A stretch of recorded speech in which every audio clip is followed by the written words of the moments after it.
Hey guys, as you remember, we've been talking about simple machines this week.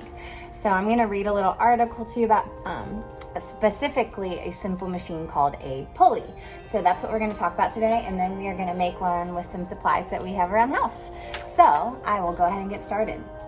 A pulley is a simple machine consisting of a string or rope wrapped around a wheel, sometimes with a groove. So it could be something like this, like a spool of yarn or thread. Let's see here.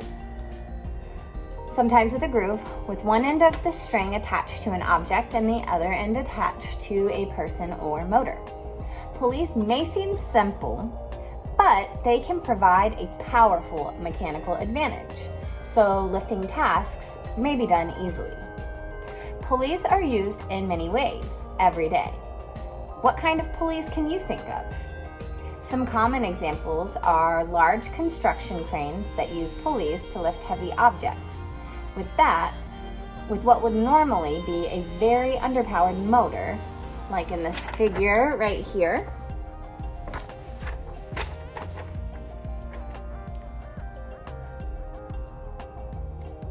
weight machines at a gym. So if you guys have ever been to a gym and seen weight machines, those use pulleys. So like when you're lifting weights, but like the ones with the wires and everything.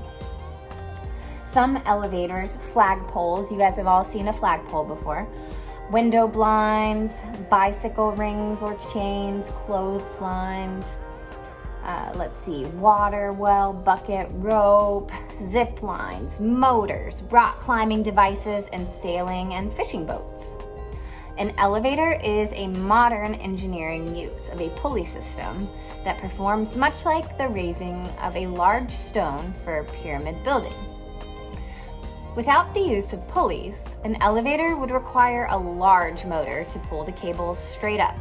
Instead of using a large motor, some elevators use a large weight that takes advantage of gravity to help raise the elevator car. In this situation, the powering motor can be much smaller and only be used to determine the direction the elevator should go. But how can a wheel with string over it help us move huge stones required to build something like a pyramid? Well, pulleys help us by changing the direction of the force we use to lift an object. So it changes the force. It is easier for you to pull up on a rope, or is it easier to pull down on a rope? So pulling up or down, what's easier? Normally down. By using a pulley, we do not have to pull up on a rope to lift a heavy object attached to it, but instead, we can pull down on it. Think of a flagpole as an example. When you pull down on the rope of the flagpole, the flag goes up the pole to wave in the air. That's because a flagpole has a pulley on it. By using pulleys to redirect force, a stone could be lifted off the ground, allowing more people to grab onto the rope, and adding weight so workers have to pull less. To simplify this effort even more, workers using a pulley could move a large stone up a ramp by pulling on a rope while walking down the ramp, using gravity to their advantage. The real mechanical advantage of a pulley is in using many pulleys at once. Multiple pulleys decreases the amount of force necessary to move an object by increasing the amount of rope used to raise the object. The mechanical advantage of a pulley system is equal to the number of ropes supporting the movable load. So that means do not count ropes that are only used for redirecting. We know from other lessons on simple machines that to gain a greater mechanical advantage, there is a trade-off. With a pulley, the trade-off is distance. So if two pulleys are used together, the amount of force required is cut in half. So two pulleys are greater than one. Let's see here. So if two pulleys are used together, the amount of force required is cut in half.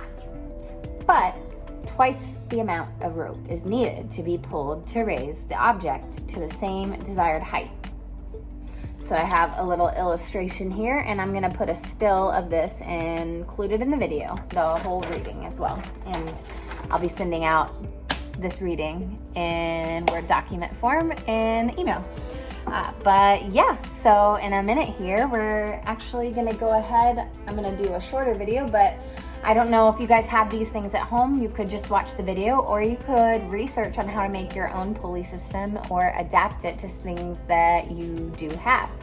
So I happen to have wire cutters, and I have a metal hanger. I have a little spool here that has a hole in the center, if you guys can see that. And then I'm reusing this little cup that we used on our experiment yesterday, and I have some string. So I'm actually gonna make a pulley system using this. So if you guys stay tuned, I'm gonna go ahead and do that, but I'm not gonna make you guys watch it in slow-mo. We're gonna speed this up. So check it out, y'all.